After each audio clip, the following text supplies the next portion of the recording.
حضرت سال بن سعد کہتے ہیں ایک بی بی حضور کی بارگاہ میں آئی، اس نے آ کے حضور کی خدمت عالی مرتبت میں عرض کی، حضور میں جب بھی آتی ہوں کرتا یہی پہنا ہوتا ہے آپ نے، یا رسول اللہ صلی اللہ علیہ وسلم، اور اس کو تو اتنے پیوند لگے ہیں کہ گنے نہیں جاتے، تو حضور اگر اجازت دے تو ایک کرتا نہ بنوا لوں آپ کے لیے؟ تو حضور نے فرمایا بنوا لے۔ وہ بی بی کرتا بنوا کے لائی، اس نے بڑی محبت سے بنایا۔ اس زمانے میں جو کوئی نقش و نگار ہوتے تھے اس نے سجائے اپنے انداز میں، اب اس نے پیار سے بنایا، محبت سے بنایا، یہ بھی باتیں صحیح ہیں، پر اصل جملہ جس سے مزہ آئے گا وہ یہ ہے، وہ اندیے میں بڑی ریج نہ بنایا، میں بڑی، اب اس میں جو درد ہے وہ میں اردو کا جملہ ڈھونڈ کے لاؤں تو ملتا نہیں مجھے، کہتی ہے میں ریج نہ بنایا، تو محبوب پاک کی بارگاہ میں لا کے تھال میں پیش کیا۔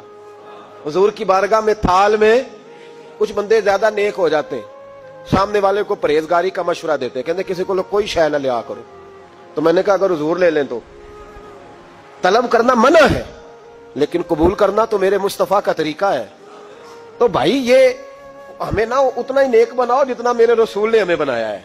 دو قدم آگے بڑھ کے کچھ لوگ مشورے دیتے ہیں، یہ مشورہ درست نہیں۔ نبی پاک نے فرمایا تو کسی سے طلب نہ کر، لیکن اگر کوئی تیری طرف تحفہ بڑھائے تو اسے قبول کر، محبت میں اضافہ ہوگا۔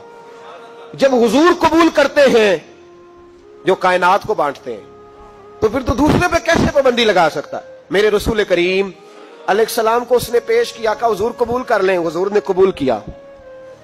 اب حضور اس کا چہرہ دیکھنے لگے، مسکرا کے فرمایا تیرا دل کرتا ہوگا میں پہن کے بھی دکھاؤں؟ بے خبر ہو جو غلاموں سے وہ آقا کیا ہے، تیرا دل کر رہا ہوگا پہن کے دکھاؤں؟ تو کہا حضور دل یہی کرتا ہے، میں ٹھہر میں پہن کے آیا۔ قربان جائیں، کیا اندازے! اچھا یہ سب کا نصیب بھی نہیں، یہ تبرک لینا، برکت لینا، لے کے آنا، یہ سب کا نصیب۔ آدم چشتی کئی دفعہ بڑی بڑی بات کر جایا کرتے تھے، کہنے لگے ایسا کوئی محبوب کہیں ہوگا نہ کہیں ہے، بیٹھا ہے چٹائی پہ مگر عرش نشیں ہے، اور کہنے لگے ایسے لوگ کہتے ہیں میں مدینے نہیں گیا، میں حاضری نہیں دیتا، میں درود نہیں پڑھتا، کہنے لگے ہر ایک کو میسر کہاں اس در کی غلامی، ہر ایک کو میسر کہاں اس در کی غلامی، اس در کا تو دربان بھی جبریل امی ہے۔ تو بھائی نبی کریم علیہ السلام نے کہا تو ٹھہر میں پہن کے آیا، حضور اندر تشریف لے گئے، تھوڑی دیر کے بعد پہن کے آئے۔ اس خاتون کو اتنی خوشی ہوئی کہ اس کی آنکھوں میں آنسو ہی آ گئے، کہنے لگی دیکھو میرا نصیب میں بنا کے لائی ہوں، مصطفیٰ نے قبول فرمایا ہے، بڑی راضی ہوئی، چلی گئی۔ حضرت سال بن سعد کہتے ہیں قریب ایک صحابی کھڑے تھے، اور شارحین نے لکھا ہے معمولی آدمی نہیں، حضرت عبد الرحمن ابن عوف تھے، صحابہ میں سب سے امیر آدمی۔ اللہ اکبر، ذرا لطف دیکھیے گا۔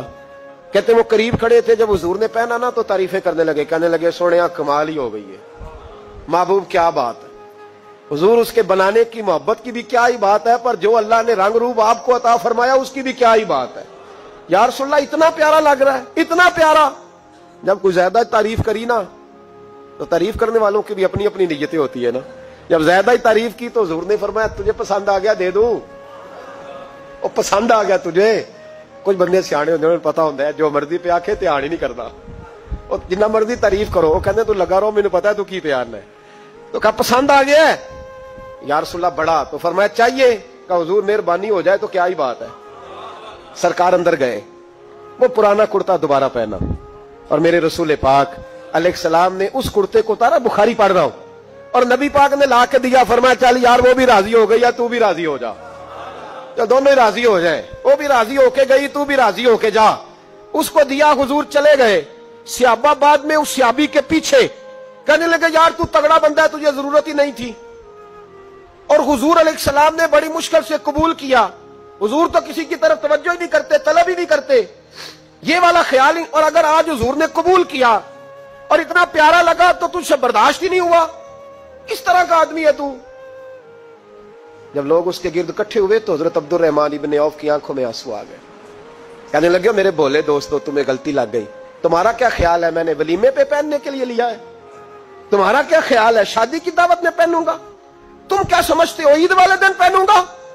اور گویا اپنی داڑھی کو پکڑ لیا، کہنے لگے دیکھو بال سفید ہو رہے ہیں، پھل پک رہا ہے، گناہگار بڑا ہوں، اگرچہ بدر میں بھی گیا ہوں، احد میں بھی تلوار اٹھائی ہے، مال بھی دیا ہے، ہر جگہ گیا ہوں، پر کسی عمل پر بھروسہ نہیں، یہ کرتا حضور کے جسم سے لگ گیا ہے، اب اسے سنبھال کے رکھوں گا، اور مرتے وقت وصیت کروں گا گھر والوں کو کہ جب میں مروں نا تو اس کرتے میں مجھے کفن پہنا دے. مجھے امید ہے جب حضور کا کرتا پہن کے قبر میں جاؤں گا تو رب کے فرشتے مجھ پر عذاب نہیں دیں گے بلکہ بغیر حساب کتاب جنت عطا فرما دیں گے. حضرت یوسف کا کرتا تو شفا دیتا ہے نا, اور میرے محبوب کا کرتا دوزخ سے بچا کے جنت عطا کرتا ہے. یہ صحابہ کا عقیدہ ہے. کس کا عقیدہ ہے؟ بول کے بتائیں. کیا کریں اس حدیث کا؟ اس میں برکت ہے کہ نہیں؟